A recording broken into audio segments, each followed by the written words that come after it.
നമ്മൾ സാധാരണയായിട്ട് തീസിസിലോ അല്ലെങ്കിൽ സിനോപ്സിസിലോ പിന്നെ പ്രൊജക്റ്റിലോ ഒക്കെ നമ്മൾ റെഫറൻസ് കോട്ട് ചെയ്യുന്നതിൻ്റെ ഒരു രീതി എന്ന് പറയുന്നത് ഇതുപോലെ ആയിരിക്കും. എന്ന് വെച്ച് കഴിഞ്ഞാൽ ആദ്യത്തെ ലൈന് കുറച്ച് പുറകോട്ട് തള്ളി നിന്ന് രണ്ടാമത്തെ ലൈന് ഇതുപോലെ ആയിരിക്കും ഉണ്ടാവുക. അപ്പം ഇങ്ങനെ ആക്കേണ്ടത് എങ്ങനെയാണ് എന്നുള്ളതാണ് പറയുന്നത്. നോക്കുക നമ്മൾ. അപ്പം ഈ രണ്ടാമത്തെ ലൈനോട്ട് കുറച്ച് ഉള്ളോട്ട് തള്ളിയിട്ടാണ് ഇവിടെ കിടക്കുന്നത്. മൂന്നാമത്തെ ലൈന് കുറച്ച് ബാക്കോട്ടുമാണുള്ളത്. ഓക്കെ, അപ്പം ഈ ഒരു ഫോർമാറ്റിലായിരിക്കണം നമ്മൾ റെഫറൻസസുകളൊക്കെ റെപ്രസെൻ്റ് ചെയ്യേണ്ടത്. അപ്പം ഇത് ചെയ്യാൻ വേണ്ടിയിട്ട് വളരെ എളുപ്പമാണ്, ഭയങ്കര കഷ്ടപ്പാടൊന്നുമില്ല. അപ്പോൾ ഞാനിത് ഈ ഒരു ലെവൽ എടുക്കുകയാണ്. അപ്പോൾ ഇവിടെ ശ്രദ്ധിക്കേണ്ട കാര്യം എന്ന് വെച്ച് കഴിഞ്ഞാൽ നമ്മളിവിടെ ഒന്ന് ക്ലിക്ക് ചെയ്യുക. എന്നിട്ട് ഈ ടോപ്പിലുള്ള, അതായത് ഈ റൂളർ നിങ്ങളുടെ കയ്യിൽ ഉണ്ടാവണം. റൂളർ ഇല്ലെങ്കിൽ റൂളർ ആഡ് ചെയ്യുന്നത് എങ്ങനെയാണെന്നുള്ളത് ഗൂഗിളിൽ സെർച്ച് ചെയ്ത് കഴിഞ്ഞാൽ നിങ്ങൾക്ക് കിട്ടും. അപ്പോൾ ഈ റൂളറിൽ കുറേ കാര്യങ്ങൾ നിങ്ങൾ കാണാൻ വേണ്ടിയിട്ട് പറ്റും. ഈ ടോപ്പിലുള്ള ഇതിൻ്റെ മുകളിൽ നിങ്ങളൊന്ന് ക്ലിക്ക് ചെയ്യുക, എന്നിട്ട് കുറച്ച് പുറകോട്ട് വലിക്കുക. ഓക്കെ, അതിനുശേഷം ഈ ഏറ്റവും താഴെയുള്ള റെക്റ്റാങ്കിളിൻ്റെ മുകളിൽ ക്ലിക്ക് ചെയ്തിട്ട് മുകളിൽ നമ്മൾ പുറകോട്ട് വലിച്ചത് ആ മാർജിൻ ലൈനിൽ കറക്റ്റ് ആകുന്ന വിധത്തിൽ ഇത് മുമ്പോട്ട് നീക്കുക. അപ്പം ഈ ഒരു ഫോർമാറ്റിലേക്ക് ഇത് വന്നു കഴിഞ്ഞു. ഇനി അതിനെന്ത് ചെയ്താൽ മതി, ത്രൂ ഔട്ട് എല്ലാ ഡോക്യുമെൻറ്റും അങ്ങനെ ചെയ്യണമെന്നില്ല. ഇനി വേണ്ടത് ഇവിടെ കഴ്സർ ഇവിടെ വെക്കുക, ബാക്ക് സ്പേസ് അടിക്കുക, എൻ്റർ അടിക്കുക. ഓട്ടോമാറ്റിക്കലി രണ്ടാമത്തെ റെഫറൻസും ആ ഒരു ഫോർമാറ്റിലേക്ക് മാറും.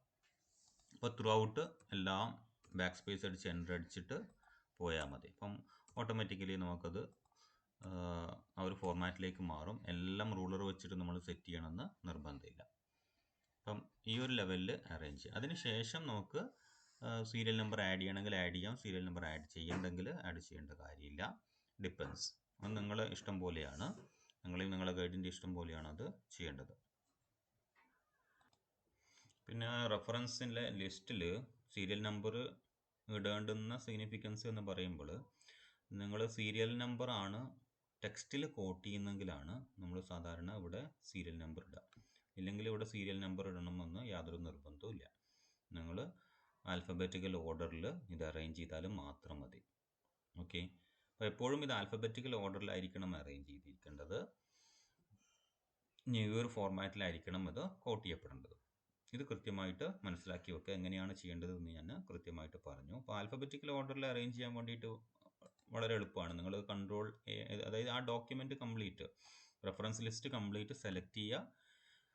ഈ ഹോം ഡൊമൈനിൽ കാണുന്ന AZ ആരോ മാർക്കിൻ്റെ ഒരു സംഭവം ഉണ്ടല്ലോ, അതിൽ ക്ലിക്ക് ചെയ്ത് കഴിഞ്ഞാൽ ഓട്ടോമാറ്റിക്കലി ഒരു ഓപ്ഷൻ വരും, പാരാഗ്രാഫ് മാർക്ക് ചെയ്യണോ വേണ്ടതെന്നുള്ളത്, അസെൻഡിങ് വേണോ ഡിസെൻഡിങ് വേണോ എന്നുള്ളത് ക്ലിക്ക് ചെയ്യാം.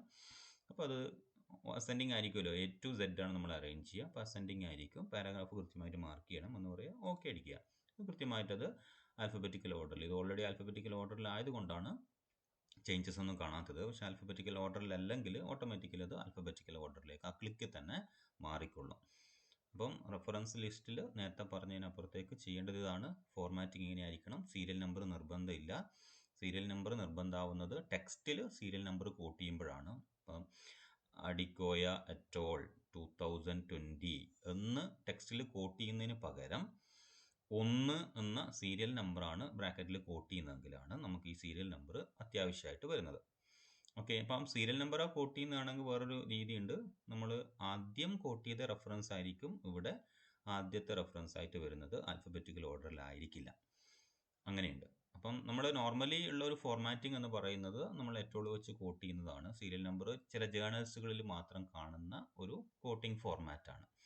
അപ്പം അതുകൊണ്ട് ഈ അറേഞ്ച്മെൻ്റ് ആയിരിക്കും നോർമലി നമ്മളെല്ലാവരും ഫോളോ ചെയ്യേണ്ട അറേഞ്ച്മെൻ്റ് എന്ന് പറയുന്നത്. അപ്പോൾ അതുകൊണ്ട് ഇതാണ് ബെസ്റ്റ് എന്ന് പറയുന്നത്. ഇങ്ങനെ ചെയ്താലും മതി. അപ്പം കൃത്യമായിട്ട് ഇതുപോലെ അതൊന്ന് ഫോർമാറ്റ് ചെയ്ത് മാറ്റാം.